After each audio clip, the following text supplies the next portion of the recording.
सुप्रभात। ITM international school and college की आइलन कक्षा में आप सबका स्वागत है। मैं आपकी हिंदी की अध्यापिका सुश्री सुबूही खान आज आपको जो पाठ पढ़ाने जा रही हूँ उसका शीर्षक है लिंग। तो बच्चों, आज मैं जो आपको पाठ पढ़ाने जा रही हूँ उसका शीर्षक लिंग है और ये आपकी बुक में पेज नंबर 17 पे मिल जाएगा। ठीक है बच्चों, आपकी बुक में हिंदी व्याकरण की प्रखर बुक में पेज नंबर 17 पे ये पाठ आपको मिल जाएगा। तो आइए बच्चों, सबसे पहले हम ये जान लेते हैं कि लिंग होता क्या है, लिंग की परिभाषा। ठीक है, तो ये है लिंग की परिभाषा।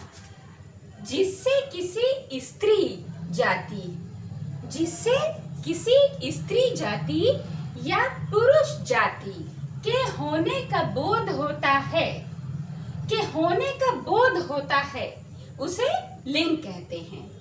समझ में आई बात कि लिंग की परिभाषा क्या है? जिससे किसी स्त्री जाति या पुरुष जाति के होने का बोध होता है उसे लिंग कहते हैं। ठीक है बच्चों, तो अब हम सबसे पहले इसके ये जान लेते हैं कि लिंग कितने प्रकार का होता है। तो आप लोगों ने सुना होगा कि नहीं सुना? स्त्रीलिंग पुल्लिंग सुना है?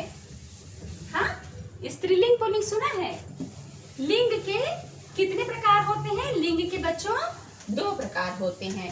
ठीक है, एक होता है स्त्रीलिंग और एक होता है पुल्लिंग। अच्छा, अब आप ये बता सकते हैं कि हम किस में आते हैं, स्त्रीलिंग में आते हैं कि पुल्लिंग में? चलिए मैं आपको बताती हूँ। लिंग के प्रकार। लिंग जो होता है बच्चों वो 2 तरह का होता है। पहला स्त्रीलिंग, पहला जो है वो स्त्रीलिंग। ठीक है, पहला क्या है? स्त्रीलिंग। अब स्त्रीलिंग में आपको मैं कुछ उदाहरण देती हूँ। जैसे स्त्रीलिंग में चाची, नानी,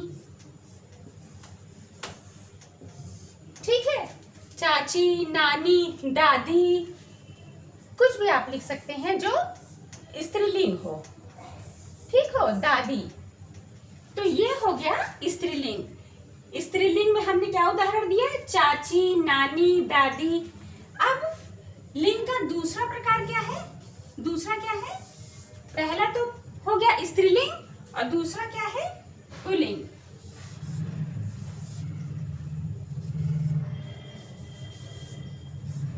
दूसरा क्या है? पुल्लिंग। ठीक है बच्चों, दूसरा क्या है? पुल्लिंग। अब पुल्लिंग में हम क्या उदाहरण ले सकते हैं? कुछ भी, जैसे आपके घर में आपके मम्मी पापा होंगे, भाई होंगे, चाचा होंगे, मामा होंगे, तो वो स्त्रीलिंग में आते हैं। ठीक है, जैसे चाचा, नाना, दादा।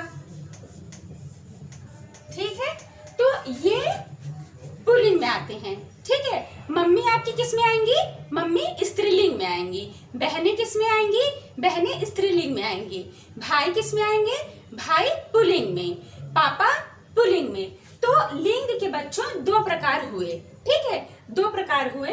पहला हो गया स्त्रीलिंग, दूसरा हो गया पुल्लिंग। अब हम कुछ वाक्य से और समझाने की आप लोगों को कोशिश करते हैं और आप लोग ये समझिएगा कि वो वाक्य स्त्रीलिंग में आएंगे या कि पुल्लिंग में आएंगे। ठीक है, कि वो वाक्य स्त्रीलिंग में आएंगे कि पुल्लिंग में आएंगे। अब जैसे पहला है कि पिताजी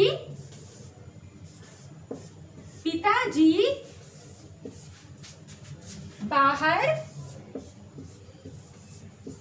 गए हैं।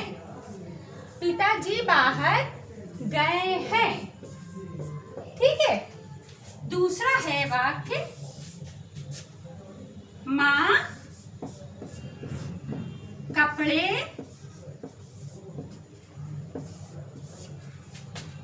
धो रही है।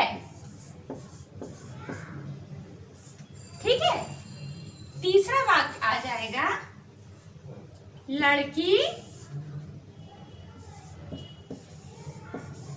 रस्सी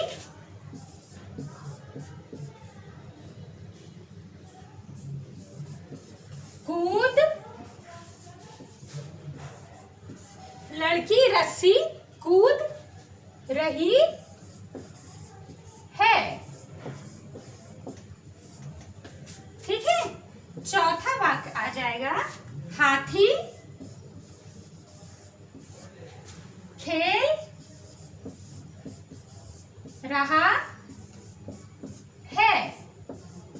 तो बच्चों इसमें मैंने चार वाक्य लिखे। पहला है पिताजी बाहर गए हैं। ठीक है, अब ये वाक्य स्त्रीलिंग है कि पुल्लिंग है? देखिए, पिताजी, अभी मैंने बताया कि लिंग दो प्रकार के होते हैं, या तो वो स्त्रीलिंग होते हैं या तो वो पुल्लिंग होते हैं। तो पिताजी कौन है? पिताजी पुल्लिंग है, तो ये वाक्य पुल्लिंग में आएगा। ठीक है, अब दूसरा है, माँ कपड़े धो रही है। माँ कौन है? माँ स्त्रीलिंग है, तो ये वाक्य स्त्रीलिंग कहलाएगा। तीसरा वाक्य क्या है? लड़की रस्सी कूद रही है। लड़की मतलब स्त्रीलिंग, तो ये वाक्य स्त्रीलिंग कहलाएगा।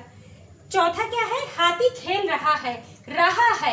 ठीक है, रहा है में हम किसके लिए हमेशा इस्तेमाल करते हैं? लड़कों के लिए, है ना, पुरुष जाति के लिए। तो ये हाथी खेल रहा है क्या है? ये पुल्लिंग होगा। ठीक है, तो इससे आपको क्या समझ में आया? इससे आपको ये समझ में आया होगा कि पुरुष जाति का बोध कराने वाले शब्द पुल्लिंग कहलाते हैं। पुरुष जाति का बोध कराने वाले शब्द पुल्लिंग कहलाते हैं, और स्त्री जाति का बोध कराने वाले शब्द क्या कहलाते हैं बच्चों? स्त्री जाति का बोध कराने वाले शब्द स्त्रीलिंग कहलाते हैं।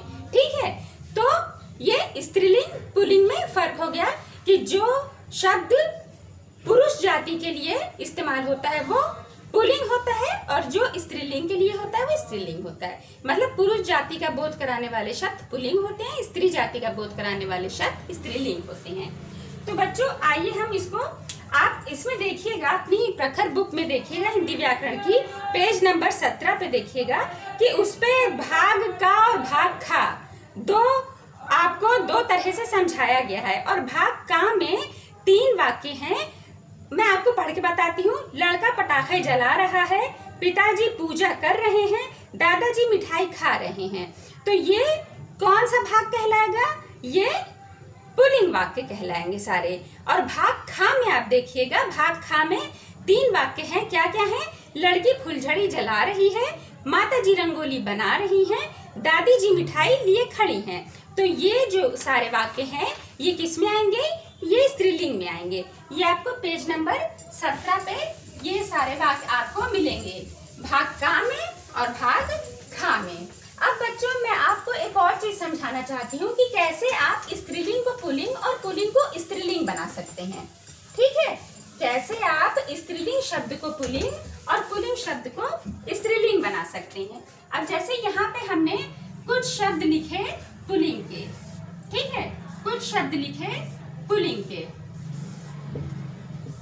ये पुल्लिंग हो गया। और इधर हम लिखते हैं किसके शब्द? इधर हम लिखते हैं स्त्रीलिंग के शब्द। ठीक है, इधर हम लिखते हैं स्त्रीलिंग के शब्द।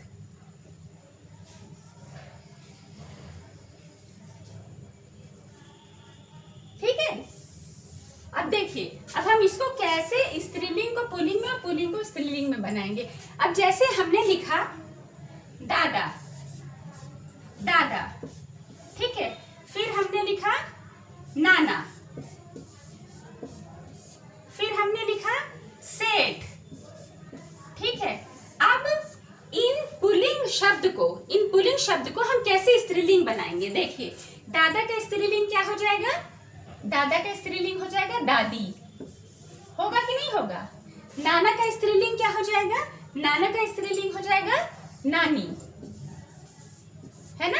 अब सेठ का स्त्रीलिंग क्या हो जाएगा? सेठ का स्त्रीलिंग हो जाएगा सेठानी,